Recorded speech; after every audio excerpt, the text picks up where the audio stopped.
Welcome to the Slop Farm. Enjoy the video. In this video, I will show how to make curry udon.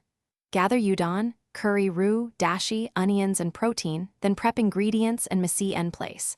Start by making a clear dashi base, sauté onions until soft, add curry roux and simmer to meld flavors.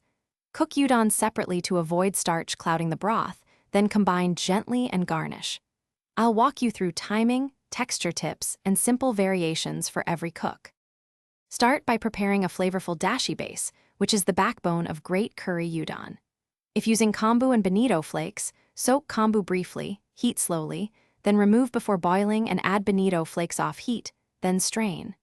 Instant dashi is fine for convenience, just dissolve to package directions. Keep the stock light yet savory so the curry roux melds without overpowering the noodles or masking subtle aromatics like onion and soy. Sauté onions until soft and slightly caramelized to add sweetness and depth to the broth. Add your prepared dashi, then simmer with carrots, potatoes, or chosen protein until tender. Gradually dissolve curry roux cubes into the simmering liquid off heat to avoid clumping, then return to low simmer until smooth. Taste and adjust thickness using a little more dashi, and balance seasoning with soy sauce or mirin for that classic savory sweet finish. Thanks for watching. Consider subscribing if we helped you today.